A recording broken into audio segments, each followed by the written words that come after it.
অফিসারদের শর্টেজ আছে, agriculture officer. আমরা বেশ কয়েক মাস আগে 60 জন এগ্রিকালচার অফিসারদের নিয়োগ করার জন্য টিপিএসসির কাছে আমরা পাঠিয়েছি 60 পোস্টের জন্য।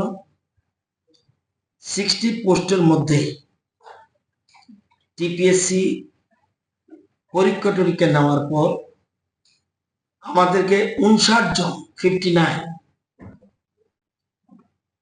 অফিসার কোয়ালিফাইড করেছে এগ্রিকালচার অফিসার হিসেবে গ্রেড 1। একজন পাওয়া যায়নি, এক্স সার্ভিসম্যানের জন্য রিজার্ভ, সেই জন্য এই পোস্টে কাউকে পাওয়া যায়নি। এই 59 জনের মধ্যে ওয়েস্ট ত্রিপুরা পেয়েছে 18 জন,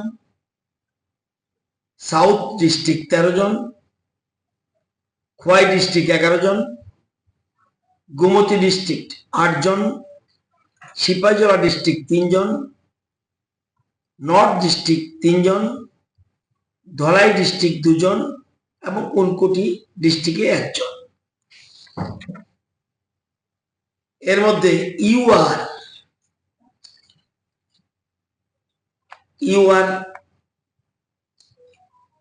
40 জন পেয়েছেন, এসসি 8 জন, এসটি 12 জন।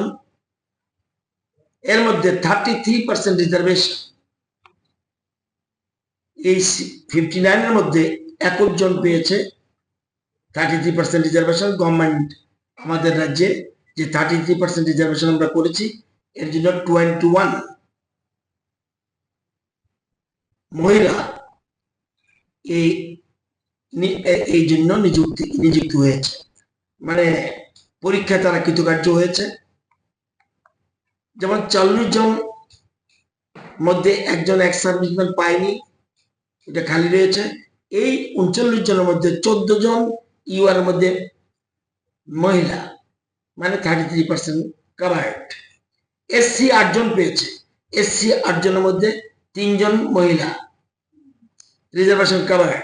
এসটি 12 জন, এসটি 12 জনের মধ্যে 4 জন মহিলা। এগুলি আমরা করেছে। দি TPSC has stated that 1 UR ex-serviceman vacancy could not be recommended due to non-availability of suitable and eligible candidate. 21 জন পার্সেন্টেজ মিলেছে কিনা দেখবেন তো, কারণ একজন পাওয়া যায়নি। আমাদের তাদের অতি সত্বর আমরা অফার ডিস্ট্রিবিউশন করব এবং অফার তৈরির কাজ চলছে। মাননীয় মুখ্যমন্ত্রী থেকে গ্রিন সিগন্যাল পেলেই আমরা চেষ্টা করব বিফোর পঞ্চায়েত নির্বাচন তাদেরকে অফার ইস্যু করে দেওয়ার জন্য।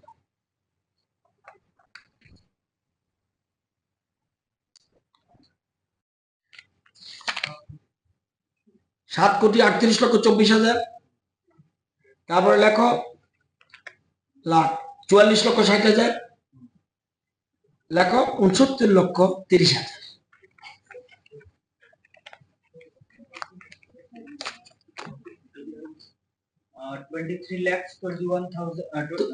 অবস্থা দেখো, তোমরা কেবল অন্যের খুদ দেখো, মাঝে মধ্যে আমরা তো খুদ দেখান লাগে। 23,21,08,000।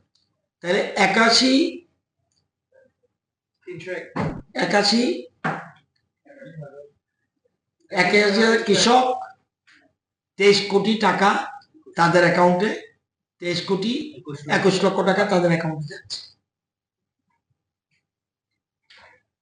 এটা 874 জন তাদের সিস্টেম অনুযায়ী 44,60,000 টাকা দেবে এতজনকে। আর 6 থেকে 8 ডিসেম্বর 2023 তারা 2139 জন, তারা পাবে 39,30,000।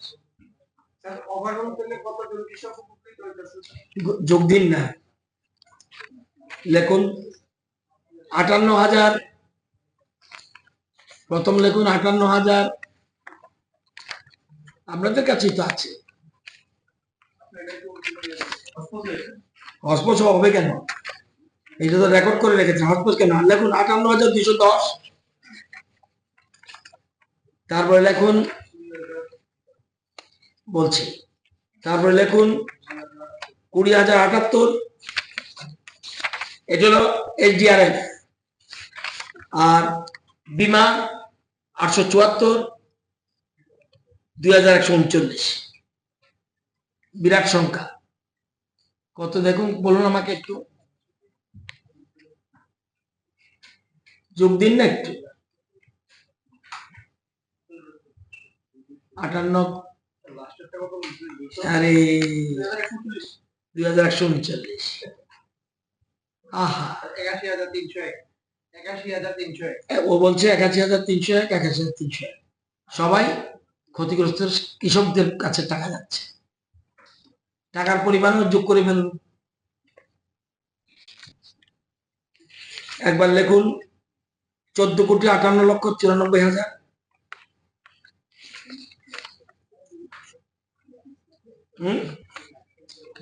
ঠিক আছে। আর একবার লেখুন 7,38,24,000, ঠিক আছে। আবার লেখুন 44,60,000, আবার লেখুন 69,30,000। কত? 135 কোটি প্রায়। তুমি তো, আমি আবার তারা কোথায় নেবে আমি জানি না এখানে। এবং এফপিউরা প্রচুর কাজ করছে, আপনারা কিছুদিনের মধ্যে দেখবেন এফপিউদের এক একটা এফপিউর আন্ডারে 500 ফার্মার্স আছে। আপনারা আমার সাথে বিশ্রামগঞ্জ যাবেন, আপনারা আমার সাথে বিভিন্ন জায়গায় যাবেন, ফার্মার্স এফপিউরা কিভাবে সংস্থা করছে, শোরুম কি করছে, অর্গানিক আইটেম কেরম করছে, আমরা গেলে যাবেন, আগরতলা বসে এটা অনুমান করতে পারবেন না।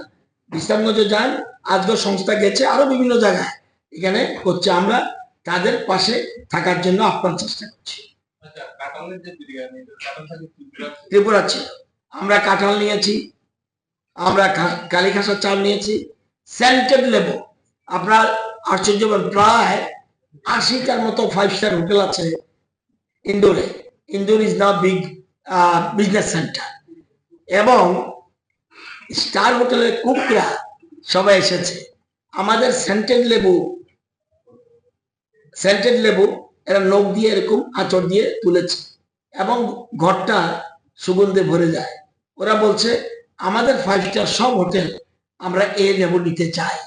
তো এতদিন কিন্তু এই প্রমোট করা, যে ত্রিপুরাকে প্রমোট করা, ত্রিপুরার আইটেমকে প্রমোট করা, আজকে যে এসছে তারা কি, এবং প্যাকেট নিয়ে এসছে, এই ধরনের প্যাকেট করবেন। বিশেষ করে টারমারিক, আমাদের হলুদ এবং জিরা, আদা প্রসিদ্ধ হলুদ, আমাদের হলুদের মতো কারো হলুদ হয় না। জিঞ্জারের ক্ষেত্রে মেঘালয় একটু বেটার, আমাদের সেকেন্ড পজিশন। সুতরাং আদা হলুদের জন্য প্রসেসিং সেন্টার আমরা করতে যাচ্ছি। প্যাকেটিং যখন করব, সেটাকে গুঁড়ো করে সেখানে প্রসেসিং সেন্টার আমরা করতে যাচ্ছি। অনেকগুলি প্রসেসিং সেন্টারে কাজ চলছে। একটা ট্রেনিং, এগ্রিকালচার ট্রেনিং সেন্টার আমরা ওপেন করতে যাচ্ছি। সর্বত্র কৃষকদের পাশে দাঁড়ানোর জন্য, এবং যতটুকু সম্ভব সরকারের সামর্থ্যের মধ্যে রেখে তাদের পাশে দাঁড়ানোর জন্য আমাদের সরকার কাজ করে যাচ্ছে, এবং সকল রকম সহযোগিতা আমরা সেখানে কালকে আমাদের কিল্লাতে এই সেন্টারটা ওপেনিং হতে যাচ্ছে। সব জায়গায় আমরা এরকম করছি, সেগুলির জন্য আপনাদেরকে অবগতির জন্য এটা জানিয়ে রাখলাম। ধন্যবাদ।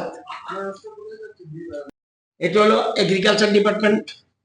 এবার হর্টিকালচার ডিপার্টমেন্টেরও ওই সময়, যেটা আমি বলছি 16 নম্বর 17 নম্বর, টমেটো, এতক্ষণ বলেছি ধানের কথা বলেছি এতক্ষণ পর্যন্ত। টমেটো, বাঁধাকপি, ফুলকপি, মরিচ, আলু, শসা, ফুল, পান, এগুলি নষ্ট হয়েছিল। হর্টিকালচার ডিপার্টমেন্টও এই টাকা চেয়েছে কৃষকদের স্বার্থে, এসডিআরএফ এর টাকা চেয়েছে রেভিনিউ ডিপার্টমেন্টে, সেখানেও 20,078 জন, 58,000 ছাড়া 20,078 জন কৃষক 7,38,24,000 টাকা পাবে। সে 7,38,24,000 এ টাকা পাবে। এটা দুটোই মঞ্জুরি হয়েছে। আমরা চেষ্টা করব যে যেহেতু দক্ষিণ ত্রিপুরা বেশি হয়েছে, আমরা 4 তারিখ একটা অনুষ্ঠানের মাধ্যমে একটা করে, সেটা জুলাই বাড়িতে করার আমাদের প্ল্যান, কারণ সবচেয়ে বেশি ক্ষতি হয়েছে সেখানে করে সেই দিনই ডিবিটির মাধ্যমে সবার অ্যাকাউন্টে এই 58,000 মানুষ, 58,000 কৃষক, 58,210 প্লাস 20,078 জন কৃষক এই টাকা পাবে। এছাড়াও আবার কিছুদিন এর মধ্যে আবার 28 মে, গত মাসে 28 মে একটা বৃষ্টি হয়েছে, সেটার জন্য আমরা এসডিএফ এর কাছে রেভিনিউ ডিপার্টমেন্টের টাকা চেয়েছি। কি ক্ষতি হয়েছে সেটা পেলে সেটাও পেয়ে যাবে। এবার প্রশ্ন হলো, এছাড়া এটা হলো আমরা সরকার থেকে দিচ্ছি। বীমা কোম্পানির টাকা তাদেরকেও কালকে ডেকে এনেছিলাম। বীমা কোম্পানির টাকা তারা আগামী 15 দিনের মধ্যে, বীমা কোম্পানি অনুযায়ী তাদের ক্ষতিগ্রস্ত হলো, তাদের সংখ্যা যে প্রধানমন্ত্রী ফসল বীমা যোজনা যেটা, এটা তাদের সংখ্যা 874 প্লাস 2,139, সেটা 10-15 দিনের মধ্যেই তারা টাকা পৌঁছাবে। ক্ষতিগ্রস্ত কৃষকের সংখ্যা যেটা নভেম্বর মাসের, সেটা 874। তাদের একটা গাইডলাইন আছে কোন ক্ষেত্রে হলে টাকা দেওয়া, আমরা যেমন সবার জন্য আমরা দেওয়ার চেষ্টা করি, তাদের একটা গাইডলাইন আছে। আর এরপরে 6 থেকে 8 তারিখ ডিসেম্বর মাসে 23-এর, সেটার জন্য 2,139 জন। সে যেটা আগে বলছিলাম, ফসল বীমার জন্য টাকার সংখ্যা হলো 44,60,000। আর যেটা ডিসেম্বর মাসের 6 থেকে 8 তারিখ, সেটার জন্য 39,30,000 টাকা পাবে। তো আমরা কৃষকদের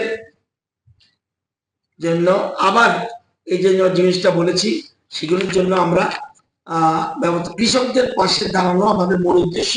কৃষকদের আয় দ্বিগুণ করা, এটা আমাদের মেইন টার্গেট, এবং তারা যাতে কোনো মতেই মানে ক্ষতিগ্রস্ত না হয় সেই জন্য সরকার, আমরা অনেকে মনে করবেন, অনেক সময় তো আপনারাই প্রশ্ন করেন যে কৃষকরা ক্ষতিগ্রস্ত টাকা পাননি, এই জন্য আপনাদের ইনফরমেশনটা দিয়ে রাখলাম যে 4 তারিখ ডিবিটির মাধ্যমে প্রত্যেকের অ্যাকাউন্টে টাকা ঢুকে যাবে। আপনারা জানেন যে এর মধ্যে বায়ার সেলার্স মিট করেছিলাম আমি ইন্দোরে গিয়ে, সেখানে বহু অতিথিরা ছিল এবং বিভিন্ন সংস্থা এসেছিল। আমাদের রাজ্যের তৈরি করা আমাদের যে জিনিস, কাঁঠাল, একটা স্টার হোটেলের 5 স্টার হোটেলের কুক এসে রান্না করেছে কাঁঠালের বিরিয়ানি, আমি কোনোদিন খাইনি, ওদিন দেখেছি কিভাবে করে। প্রচুর মানুষ ভিড় করেছে। আমাদের পাইনাপেল, আমাদের সেন্টেড লেবু, আমাদের কালিখাসা চাউল, আমাদের কাঁঠালের বিরিয়ানি এবং মিলেট, এটা ওদের তৈরিটি আলাদা। সেখানে প্রচুর সমাগম হয়েছে এবং ভালো ভালো সংস্থা এখানে এসছে এবং প্রচুর আনারসের অর্ডার পেয়েছে। আপনারা জানলে আরো খুশি হবেন, আজকে আবার 30 টন আনারস আজকে নালকাটা থেকে যাচ্ছে এবং প্রতি সপ্তাহে 30 টন করে মাল যাবে। এই কাজটা করেছে নেরামের সাথে কথা বলে, এটা করেছে একটা শিল বায়োটেক একটা সংস্থা। আর হলো সার্ভিস প্রোভাইডার, আমাদের 3টা সংস্থা আছে সার্ভিস প্রোভাইডার। এরা আমাদের পয়সা দিতে হয় না, সেন্ট্রাল গভর্নমেন্ট পয়সা দেয়। এরা এসে এখানে বিভিন্ন এপিউর সাথে যোগাযোগ করে বায়ার্স নিয়ে আসে, বায়ার্স নিয়ে এসে ডাইরেক্ট আজকে যে আনারস যাচ্ছে ডাইরেক্ট কৃষকদের থেকে তারা কিনছে, তাদের জন্য কস্টিং কস্ট কৃষকের দিতে হয় না, বাজারে আনতে হয় না। আজকে এরকম একটা কাজ করেছে, বিভিন্ন সংস্থা এগিয়ে আসছে। একটু আগে আইকোয়া, যে আমি জার্মানে যে একটা অনুষ্ঠানে গিয়েছিলাম যেখানে আমাদের একটা ফেয়ার হয়েছিল, প্রায় প্রচুর দেশের লোক সেখানে অ্যাসেম্বল, অর্গানিক আইটেম। তো সেখানে তারাও আজকে দেখা করে গেছে, তারাও সেপ্টেম্বরে একটা বায়ার সেলার্স মিট এখানে করতে চায়, ফেয়ার করতে চায়। আমরা সে ব্যাপারে কনসেন্ট দিয়েছি। তো আজকে যে আনারসগুলি গেছে এটা আবার গেছে কুইন পাইনাপেল না, কিউ কিউ, তারা নিশ্চয়ই জুস করার জন্য।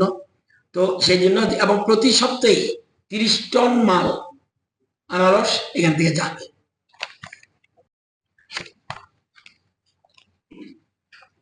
আপনারা জানেন কৃষি দপ্তর সবসময় কৃষকদের পাশে দাঁড়াতে চায়। আমরা এখনো মনে করি কৃষিতেই একমাত্র সম্ভব, যদিও আমাদের কৃষি জমি কম, ফরেস্ট ল্যান্ড বেশি, কিন্তু তারপরেও আমরা মনে করি কৃষিতেই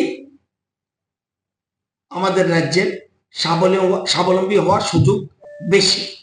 এই জন্য সবসময় কৃষকদের পাশে বর্তমান রাজ্য সরকার রয়েছে।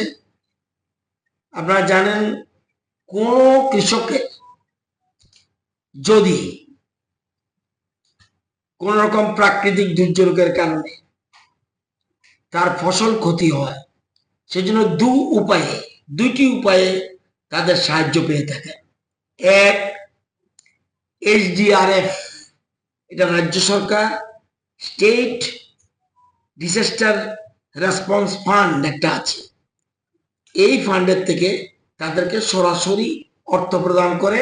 কৃষি দপ্তর যখন জানে তার ফসলের ক্ষতি হয়েছে প্রাকৃতিক দুর্যোগের কারণে, সেখানে তখন তদন্ত করে তার সার্ভে করে একটা রিপোর্ট রেভিনিউ ডিপার্টমেন্টে পাঠায়, তখন রেভিনিউ ডিপার্টমেন্ট সে টাকা প্রদান করে SDRF এর স্কিমের মাধ্যমে।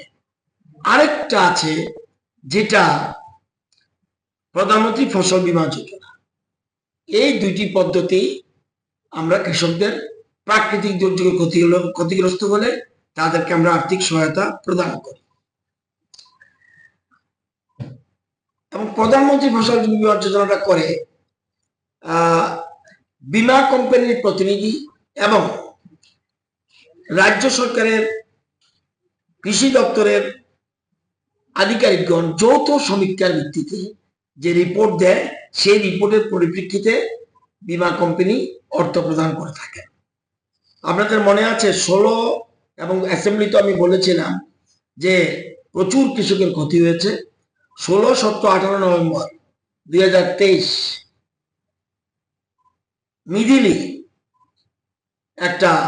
মিদিলির প্রভাবে কৃষকদের ফসলের ক্ষতি হয় এবং 23,171 হেক্টর জমির 58,210 জন কৃষকের ফসলের ক্ষতি হয়। আমরা ফসলের ক্ষতির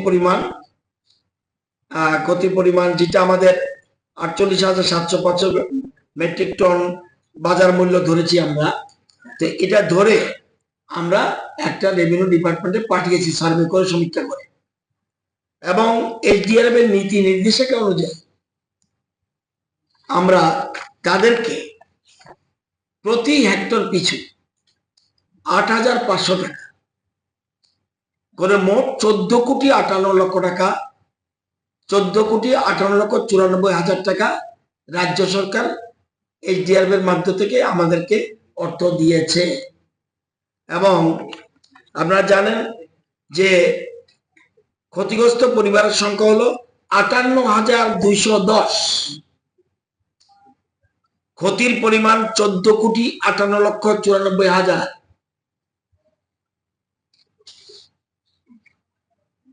এই টাকা মঞ্জুরি হয়েছে।